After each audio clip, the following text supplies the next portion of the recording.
I first met Mrs. Harlow on a gray November morning, the kind where the sky looks like wet paper and the world feels heavier than usual. I had just moved into the small apartment complex after losing my job and, honestly, a bit of my direction. She lived next door, late 60s, maybe early 70s, with silver hair that glowed like a halo whenever the sunlight hit it.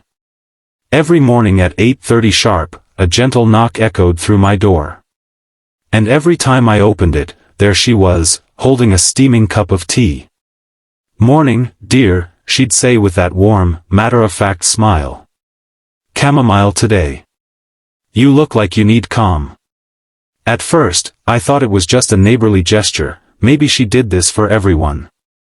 But no, just me. For months, that cup of tea became the only constant in my days. Sometimes she'd chat about her garden or her late husband, who still visits in dreams, she'd say with a wink. Other times, she'd just sit beside me quietly, both of us watching the morning light shift across the floor. And though she never said it, I think she knew how lost I was. One morning, I didn't answer the door. I'd stayed up all night scrolling through job rejections and old photos of a life that felt like it had slipped through my fingers. When she knocked, right on time, I just lay there staring at the ceiling, pretending not to hear. But the knocking didn't stop.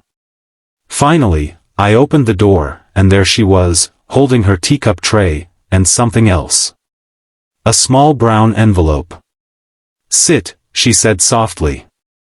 "You look like you're forgetting how." I obeyed.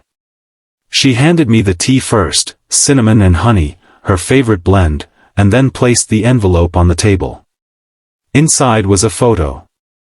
It was old, faded, of a young woman standing in front of a bookstore, smiling wide. Behind her, a handwritten sign read "Grand Opening, Harlow's Books and Brews." "That's me," she said, her eyes misty but proud. "I opened that store when I was your age. Didn't know what I was doing. Everyone said it would fail. It did, eventually. But it also gave me 20 years of joy." She leaned closer. "You remind me of her, the girl in that photo. Scared, but not broken. You just forgot what makes you happy." Then she handed me a second envelope. This one was heavier. Inside was a small key. "To what?" I asked. "My garage," she said with a smile. "I've got boxes of books and a coffee machine that still works. Thought maybe you could start something again, right there. A small neighborhood cafe, perhaps. You don't need much, just a reason to wake up." I just stared at her. I didn't know whether to cry or laugh. No one had ever believed in me that much, especially someone who owed me nothing.